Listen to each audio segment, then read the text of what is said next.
Bonjour à tous, c'est Jean-Kévin. Aujourd'hui, on se retrouve pour une nouvelle vidéo. Je dois vous annoncer malheureusement une mauvaise nouvelle. Voilà, je compte partir du collectif The Legend of Popeye parce que j'ai vécu des choses terribles.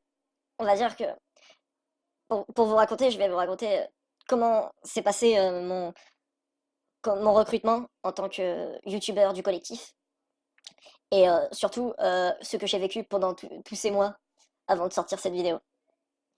Alors voilà, j'étais un ami proche du frère de Vicano. Et celui-ci, apprenant que j'étais un joueur de Fortnite, m'a proposé de rentrer dans le collectif pour faire des vidéos sur ce jeu-là. Et il se trouve que, désolé, j'ai vraiment du mal à que ça sorte. C'est très difficile pour moi. Mais celui-ci, donc, je disais, on m'a proposé de faire des vidéos Fortnite sur la chaîne. J'ai rencontré donc celui qui s'occupait de l'entretien, Pécho Yuri. Et il m'a vite proposé un plutôt bon salaire pour rejoindre le collectif. Et donc j'ai accepté. Au début, ça a commencé, je faisais tranquillement des vidéos sur Fortnite qui ne sont pas encore, qui ne sont même pas sorties au final sur la chaîne. J'étais heureux et tout se passait bien. Puis ils ont remarqué que, d'après eux, je jouais pas très bien et que j'étais vraiment nul au jeu. Et ils ont fait, on va dire, un nouveau business. Ils avaient comme objectif de faire en sorte que je sois le plus nul joueur de Fortnite, que je sois un Bambi, comme ils m'appelaient.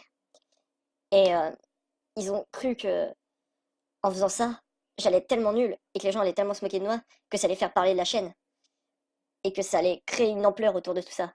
Ils pensaient avoir créé un nouveau concept. Et c'est là que a commencé mon enfer envers ces trois psychopathes. J'ai tout d'abord été enfermé dans une pièce pendant plusieurs jours. C'était, il me semble, la chambre de Pécho Yuri. Une chambre extrêmement glauque. J'étais tout le temps dans le noir face à à un PC gamer sur lequel était installé Fortnite.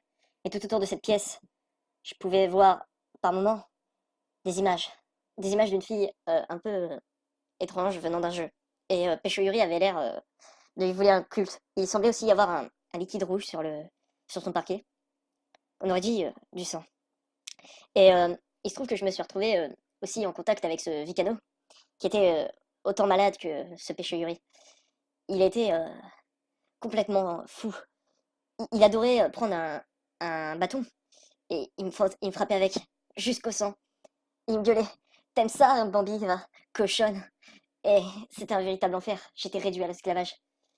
Après, il y avait aussi Zéro, le troisième membre du collectif. Je ne sais pas si je peux dire qu'il était aussi pire que les autres. Il m'a jamais frappé ou fait de mal.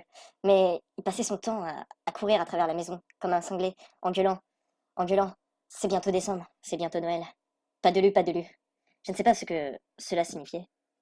Mais c'est un point que maintenant j'en fais encore des cauchemars. J'avais réussi à m'enfuir enfin de cet enfer. J'ai tout simplement décidé de sauter par la fenêtre. J'ai eu de la chance, je me suis pas trop fait mal. La fenêtre de la chambre de Pécho Bioré, bien évidemment. Mais actuellement, je suis en cavale. Je sais pas s'ils vont me retrouver. Je sais pas qu'est-ce qu'ils ont prévu contre moi. Mais ces trois hommes sont complètement fous. C'est ça que je quitte ce collectif et je veux vous mettre en garde. Ce sont des véritables psychopathes. Ils ne sont pas sur YouTube là par hasard. Ils sont fous. Ils veulent trouver tous les moyens pour, si c'est au sommet de YouTube, et peut-être créer, on va dire, un culte autour d'eux. C'est ça que c'est fini pour moi et ce collectif. J'ai décidé de partir et j'espère maintenant qu'ils me retrouveront pas. Jean-Kévin, c'est nous.